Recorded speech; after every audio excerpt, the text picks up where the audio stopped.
Hello, lettering friend. I'm Sarah from Ensign Insights, and I found this awesome rainbow filter on Instagram, so I decided to try out a YouTube video like this. Let me know what you think of this new format.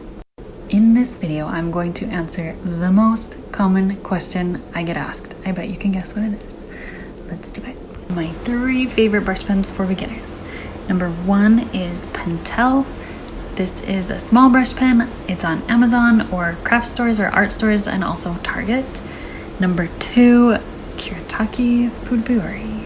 I may be saying that wrong, but this one is a good medium brush pen. It's a nice bounce. Amazon, great price. Number 3 is Crayola. Just a regular old Crayola, and you can either use the broadline or the super tips. I love them both.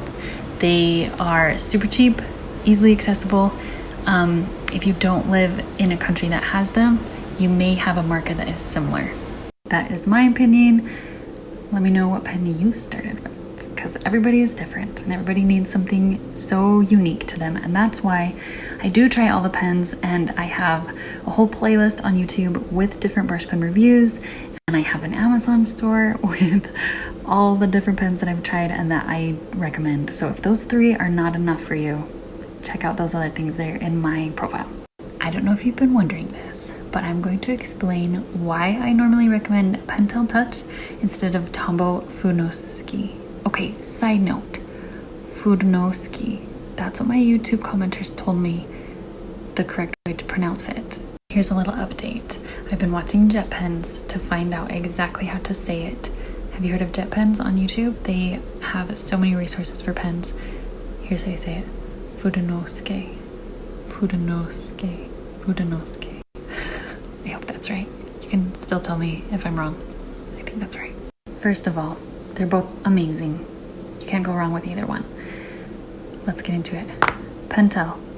Number 1 reason, lasts forever. I've had the same Pentel brush pens for 4 years and they're still going strong.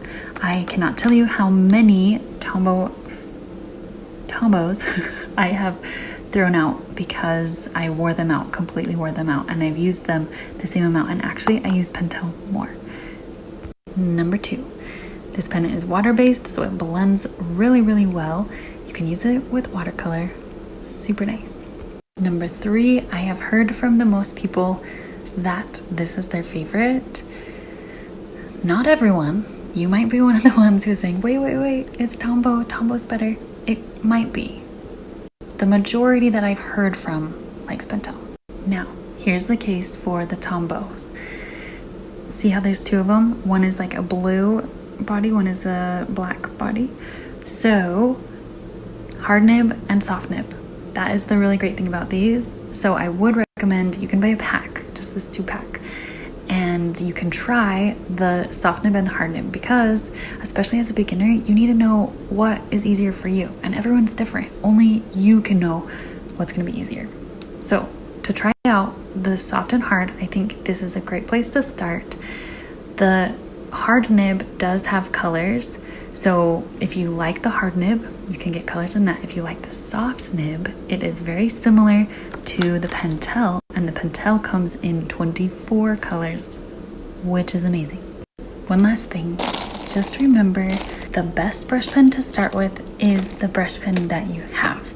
If you can't afford any brush pens, or you don't know where to find them, or whatever reason that you don't have a brush pen, don't let that hold you back. You can still get started. You may want to even try faux calligraphy. It's great. You can use any pen. So don't let it hold you back. You can do it. Thank you so much for watching this video. I am excited for the pen conversations that are about to be had in the comments. I really appreciate you, and I want to remind you the way that you create right now is exactly where you need to be. I will see you next time.